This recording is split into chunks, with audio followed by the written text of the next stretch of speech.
You're listening to the Behind the Scenes Podcast Diary, episode number 18.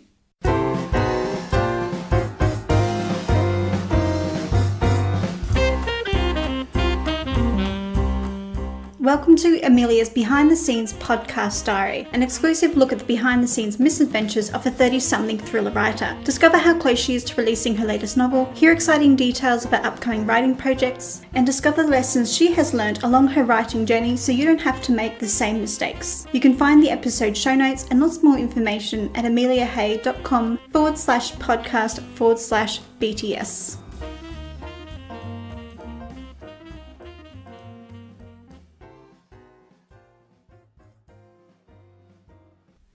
Hello writers, this week my revisions for Missing have become analytical thanks to the AutoCrit software. I'm also getting back to blogging my novella after I guess you could call it a long absence, and I have some exciting personal news to share with you. So stay tuned for more details coming up in the show.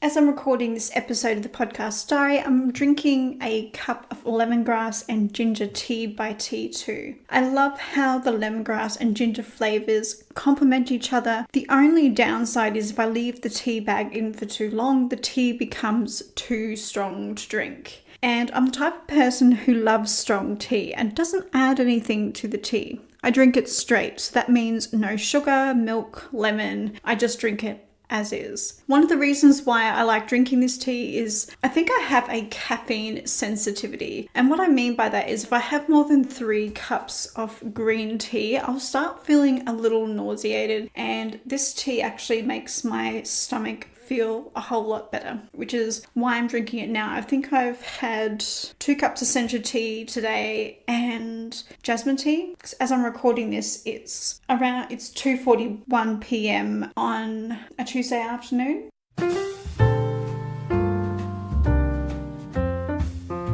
I've just realised throughout the start of this I've been saying this week. I guess that makes sense. Yeah, I'm going to stick to that just for the sake of consistency, even though I'm talking about a week that's previously ended. But I'll move on. There's no need to get technical about that. This week I finished The Visitor by Lee Child and I started reading The Pharaoh's Secret by Clive Cussler and Graham Brown. This book is book 13 in the Numa Files series. So basically they're, I guess you could call them treasure hunters. I guess you could say that they're a team of experts, like I guess it's a modern Indiana Jones sort of feel to it. And it obviously sits in the, I'm tempted to say, action adventure genre. There's a part of me that wants to also call it a thriller, but perhaps not.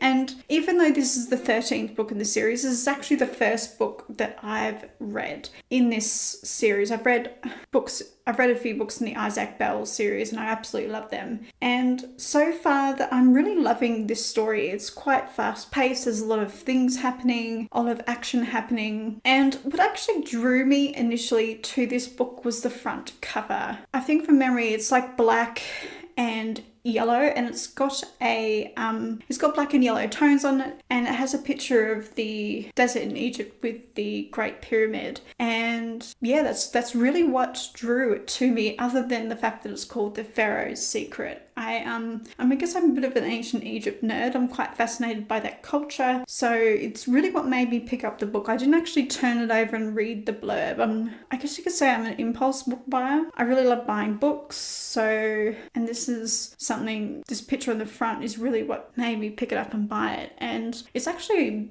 been a great read so far. I'm definitely not disappointed with this story.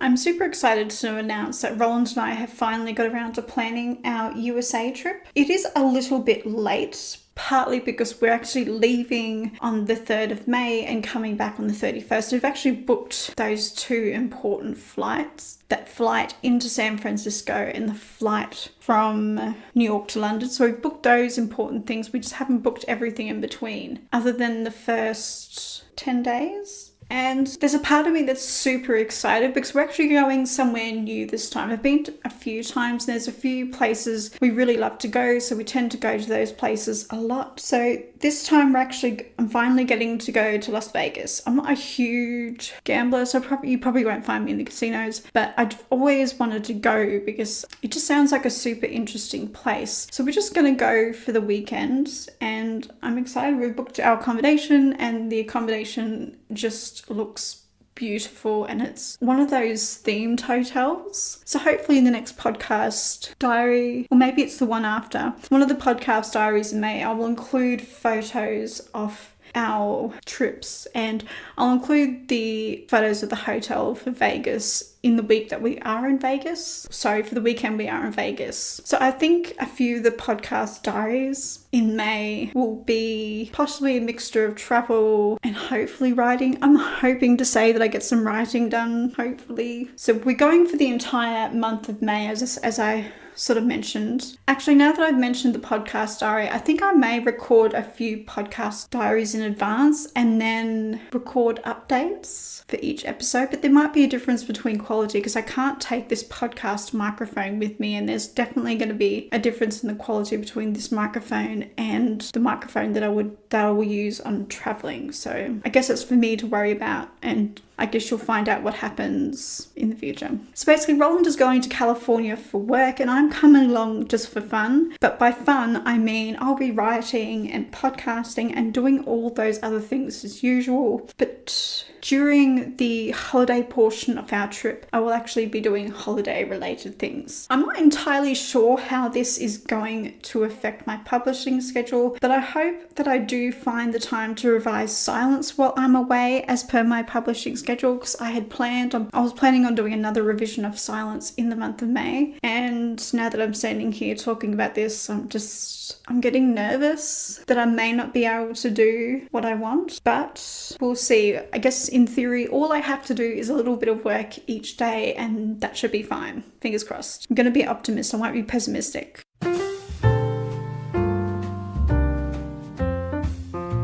So this week I started revising missing using AutoCrit, and the way that you use AutoCrit to revise your manuscript is after you've done all of the plot related revisions and you're just down to sentence structure and word usage and line editing and those type of edits, that's when you would use a program, or that's when you would use AutoCrit. So that's where I'm at with my revisions. And this week on Thursday I foolishly left it all to the last minute because I was trying to cram all of this stuff into the weekend. I ended up not being able to record this episode last week because I felt that revising my novella was a little bit more important than this podcast diary, because if I didn't do that it would be super short because I'd be like, well, I did all these other things and I couldn't do this, and that's a bit sad. I attempted to do 6 hours of, well, I didn't just attempt, I did 6 hours of self-editing in one day. As a result, my brain was fried. I could barely string a sentence together. I had trouble concentrating. I was like a small child. It just had like a red icy pole. Like I was, not that I was hyperactive, but I had that type of attention span. So poor Roland had to put up with me and having to constantly repeat himself. He is quite a patient person, but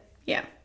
So my brain was fried, and it's obviously partly because I attempted to do a week's worth of work in one day. And it was a lot of work, but I'm kind of glad I did it. I felt like I really achieved something quite huge in that amount of time. So I started off doing consistency checks, so spelling of certain words, and I was consistently spelling this particular word a certain way. And it's words like smartphone, so it's choosing to spell it as one word instead of two, as well as making sure I got the place of birth of a character correct. So I had a slight change because I realized the majority of the cast were from a certain place and I thought it's a bit boring, so I kind of changed it up a little bit, and I needed to make sure that this was consistent if I referenced it at all. And the other thing I noticed is as I was writing the epilogue, I realized, oh, I think think I've screwed up the layout of this setting because it's just a setting that I've used over and over again because it's actually quite important to the scene, to the story. So I had to go back and double check that the layout of that scene was different, that I wasn't putting a lamp or a bookshelf or, in my case, sofas in places where they weren't, and that these people could actually see things from where they were and whatever they could see was consistent, or from different parts of the room, stuff like that. As I imported my manuscript to AutoCrit and it produced the report, I noticed I had a bit of an excessive usage of dialogue tags. It wasn't particularly excessive. It says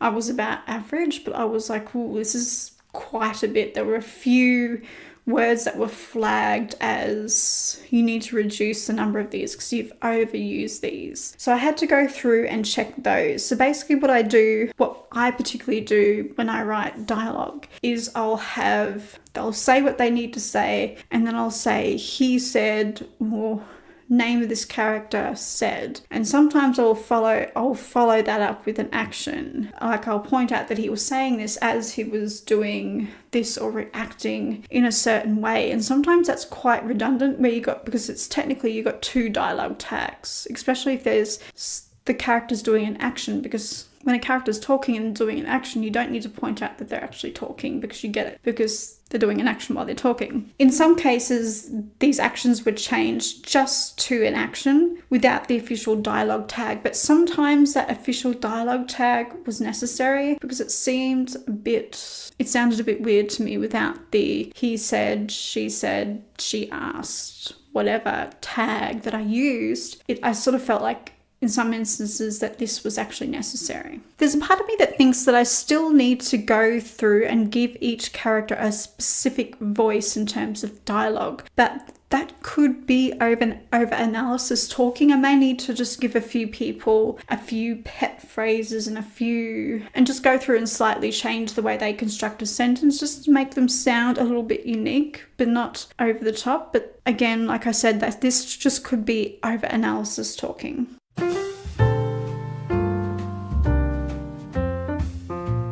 Within AutoCrit, there is like one huge summary report, and then there is all these individual reports you can run. And one of these is the changes of tense in your narrative or in the story. What the report actually does is it flags all of the tenses in your dialogue or everywhere and shows you where you've changed. So this AutoCrit report initially threw me off because it highlights all of the tenses, even in dialogue. As a result, I panicked and did a lot of research into shifts and tenses. I actually did this on Wednesday evening, so I did some work on Wednesday evening. So I have a funny feeling I did 2 or 3 hours on Wednesday evening, so technically I've done 9 hours worth of work. This is what my analytical brain does to me. It treats me as if I know nothing. And after these hours of research, I came to the conclusion that dialogue should always be written in present tense, no matter if the conversation is happening now or in the past. And the same with direct thought. So if your narrative is in third person past tense, obviously your dialogue is going to be in first person. And it's not going to be in past tense. It's going to be in present tense because you're recalling the dialogue, because the person is recalling the dialogue as it happened or what they remember, because you don't quite remember everything, but this is what this particular character remembers of the conversation, especially if it's happening in the past. If the events are actually happening in the past, but the character will still recall it in present tense because that makes sense. But because I saw this report and I was like, oh my God, I'm jumping tenses, and it wasn't actually that bad because it shows you past, present and future. And sometimes you can only say stuff in future tense, like I will be going to the shop, or I'll do that later. And the word will is technically future tense because it's not been done yet. You're promising to do something, so that's future. I won't give you a grammar lesson because I clearly don't understand it and I'm very confused, but I did a lot of research and I found this helpful blog, and it's written by an editor, and for the life of me, now that I'm talking about it here, I think it's called The Ultimate Pen, but she did 4 huge blog posts on it. I'll link these in the show notes over my blog and in the show notes in your podcasting app. So if you look at the notes, the show description, you will see these links and you can just click on them and read the articles. So if, like me, you're looking at revising your dialogue in your book, or you're wanting to write dialogue and you're a bit confused, these huge, they're like a mammoth blog posts. There's about 4 of them, and they're very long and they're super informative. So I'll share them here because I haven't seen anything that's as good as these other than these particular posts.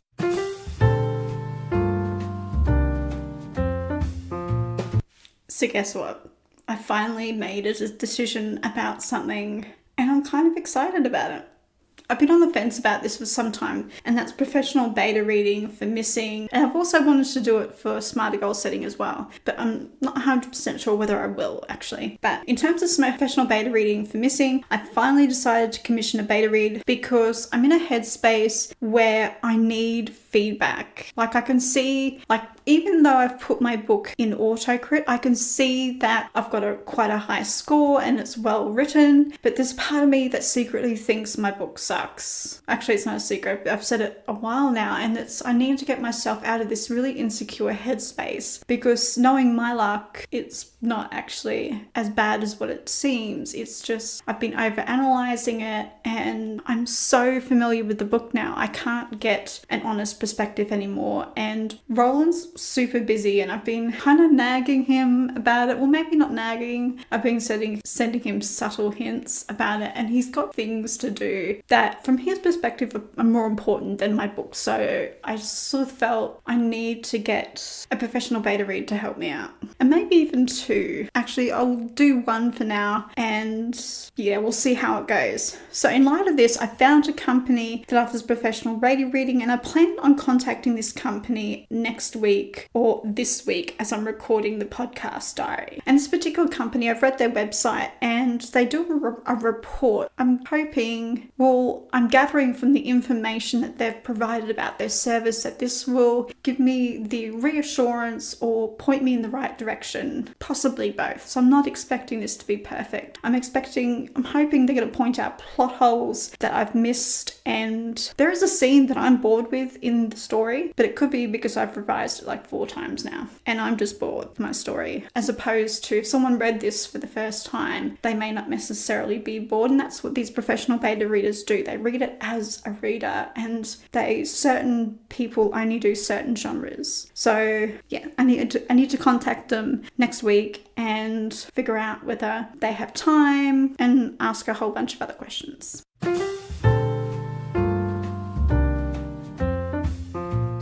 As I was writing the first draft of Missing, I started blogging the book on my author website, author80hey.com, and I did like a line edit and a proofread before I released these chapters on the website. So I was doing it at one stage. I had written, I think it was the first act of the book, and I'd shared the first 3 chapters, and I continued to sporadically share the chapters as I edited the book. And I found that doing this while writing the first draft didn't help, and it helped me to become stuck because I became fixated on the book not being perfect. And the book isn't perfect because it's my first draft, but it really messed with my mind and I ended up stopping.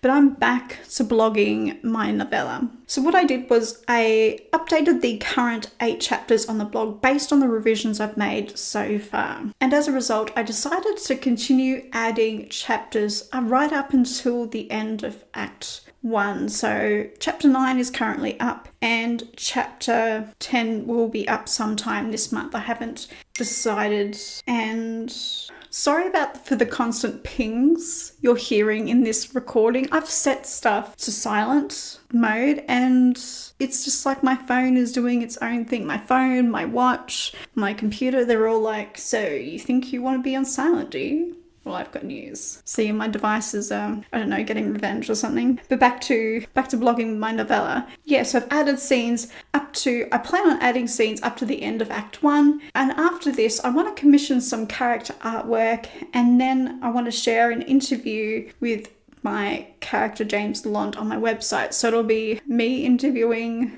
myself as James, if that makes sense. It's very weird, but it's kind of fun because obviously James isn't a real person and I'm technically interviewing myself. And after this, I want to start directing traffic to these chapters. I've been avoiding this because I'm feeling insecure about my story, and it's time for me to get some feedback. I need to stop being scared because I'd rather know now than be told in the future in a 1-star Amazon review. Like, I'd rather this to be on my blog and for me to comment and go and be able to comment to the people who do take the time to give me feedback and just say, I'm going to take this on board, or continue the discussion in the comments section. I think that's better than, the 1-star review. That's how I'm wanting to approach this. I think I'm probably going to have to remind myself of this at some stage of why I'm doing this, but I'm back to blogging and I'm kind of excited about this. However, this does mean I will have to take down chapters 3 to 10 before publishing my book on KDP, just due to the rules of exclusivity. I can't have more than 10% of the story somewhere else. And I have a funny feeling it is 10% and not 20. So I definitely, anything after chapter 2, so 3 to 10 will have to be taken down. So I can just delist them, and I'll do this possibly 3 weeks before, just to make sure that when the KD people scan the internet for my book, that they don't actually find more than 10% on my website.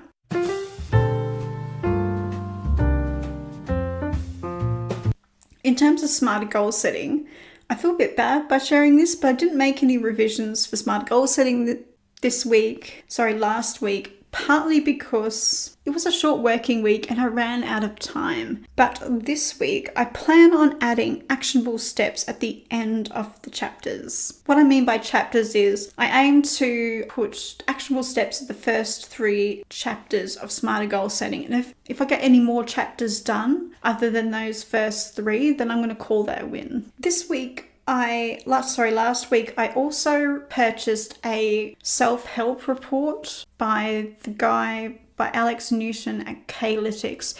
And one of the interesting things I learnt from that report was a lot of the books in my genre have an audiobook. So in light of that, I've decided to record an audiobook for smarter goal setting, but I'm not going to do this first thing after hitting publish on the ebook and the paperback. I'm going to wait for my first 25 reviews and for me to hit a certain income goal with this book before I start investing in an audiobook. It's mainly the reviews, really. I just want to double check that I've created a great product before I make it permanent, because obviously changing audio is a big deal and it's an expensive one.